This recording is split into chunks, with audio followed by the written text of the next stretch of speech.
आगे धतूरा बाबा तुम पे चढ़ाएंगे, केसरिया चंदन से बाबा तिलक लगाएंगे। नंदी पे चढ़ के आना होगा, डम डम डमरू बजाना होगा। बेलपत्र बाबा को मेरे बड़ा प्यारा है। हर हर महादेव भक्तों, शिव शंभू सभी। सर्वप्रथम आप सभी भक्तगणों को हैप्पी सावन की बहुत सारी ढेरों शुभकामनाएं। आप सभी का बहुत बहुत स्वागत है आज के इस खास वीडियो में भक्तजनों। जी हाँ, आज हम बात करेंगे महादेव को प्रसन्न करने के सबसे खास, सबसे प्रिय वस्तु अर्थात बेल पत्र की, जिसे हम बिल्व पत्र भी कहते हैं। हमारे महादेव देवों के देव हैं, इन्हें प्रसन्न करने के लिए सिर्फ एक बेल पत्र ही काफी है। आप सभी भक्तगण जानते हैं कि महादेव को बिल्व पत्र अत्यंत ही प्रिय है। महादेव एक ऐसे देवता हैं जो सिर्फ एक लोटा शुद्ध जल और एक बेलपत्री से प्रसन्न होने वाले देव हैं।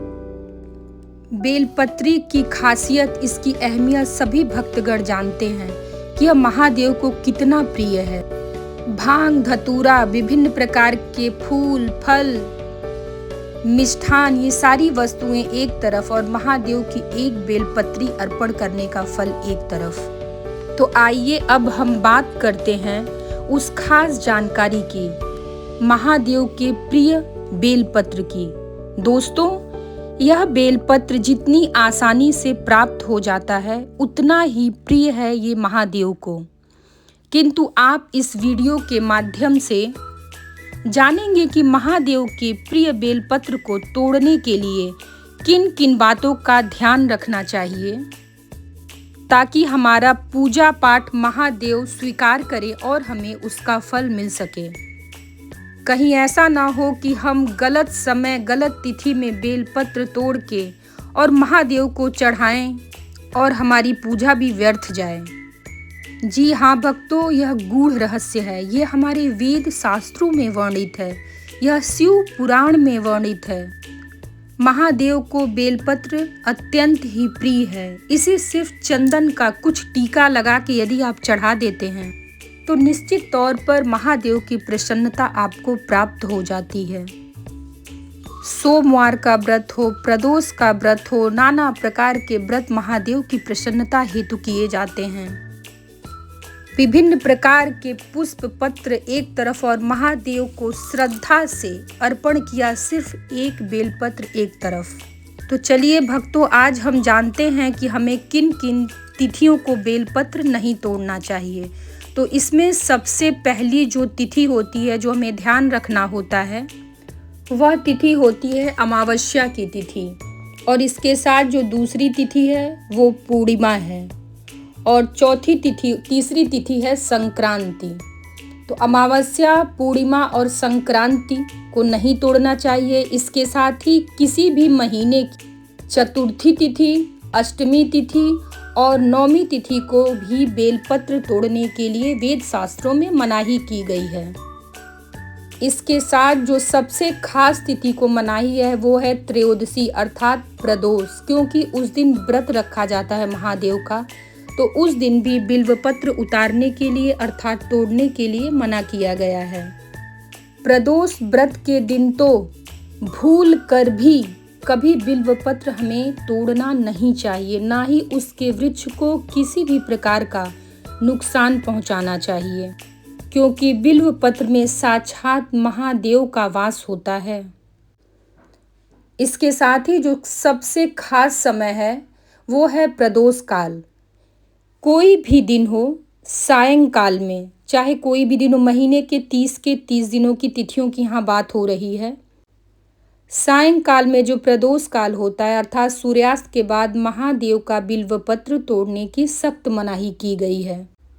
भक्तों, तो ये खास तिथियां हैं जिनकी जानकारी वेद शास्त्रों में दी गई हैं। यदि हम इन तिथियों का ध्यान रख के बिल्व पत्र उतारते हैं तो निश्चित ही वह बिल्व पत्र हमें महादेव की प्रसन्नता को प्राप्त कराता है। कहीं ऐसा ना हो कि त्रुटिवश हम महादेव को प्रसन्न करने के जगह उन्हें रुष्ट कर दें। और क्योंकि महादेव का दिन सोमवार होता है तो हमेशा सोमवार के दिन बेलपत्र नहीं तोड़ना चाहिए, इस बात का खास ध्यान रखें। हमेशा एक दिन पहले 2 दिन पहले तिथि का ध्यान रख के बिल्वपत्र उतार के वृक्ष से अपने पास रख लें और उसको साफ सुथरा करके चंदन लगा के महादेव को अर्पित करें। भक्तों देखिए, हमारे वेद पुराण इतने ज़्यादा वृहद हैं कि इन्हीं में हर प्रकार का ज्ञान, हर प्रकार का उपाय दिया गया है। तो ये जो तिथियां वर्जित हैं उनका हमें ध्यान रखना चाहिए। इसीलिए बिल्वपत्र को 1 महीने तक चढ़ाया जा सकता है। आप चढ़ाया हुआ बेलपत्र भी धुल के दोबारा चढ़ा सकते हैं, किंतु वर्जित तिथियों को भूल कर भी वृक्ष से बेलपत्र ना उतारें। यदि आप महादेव की प्रसन्नता चाहते हैं तो श्रद्धा पूर्वक इस सावन मास में इन तिथियों का ध्यान रखें और महादेव की विशेष कृपा प्राप्त करें, ना कि आप उन्हें प्रसन्न करने के बजाय नाराज कर बैठें। हमारे महादेव तो इतने दयालु, इतने सीधे साधे हैं कि वे अपने भक्तों की हर प्रकार की मनोकामना की पूर्ति करते हैं। तो कहीं ना कहीं भक्तों, हमारा भी यह दायित्व बनता है कि हम महादेव को प्रसन्न करें। जानकारी अगर आप लोगों को अच्छी लगे तो वीडियो को प्लीज़ लाइक सब्सक्राइब कर लीजिएगा। और कोई भी आपका यदि प्रश्न है तो आप कमेंट सेक्शन में प्रश्न पूछ सकते हैं, निश्चित तौर पर उसका निदान आपके लिए किया जाएगा। एक बार पुनः सभी लोगों को हर हर महादेव और सावन की इस पावन माह की बहुत बहुत बधाइयाँ। हैप्पी सावन सभी लोगों को। हर हर महादेव। जय शिव शंभू, जय शिव शंभू। हर हर महादेव बोलिए हमारे साथ। ओम नमः पार्वती पतये हर हर महादेव। ओम नमः शिवाय, ओम नमः शिवाय। जय शिव शंभू। भक्तों, हे महादेव, जो भी कमेंट में हर हर महादेव लिखे उसके घर धन वर्षा करिएगा। जय महादेव। ओम नमः शिवाय। जय शिव शंभू।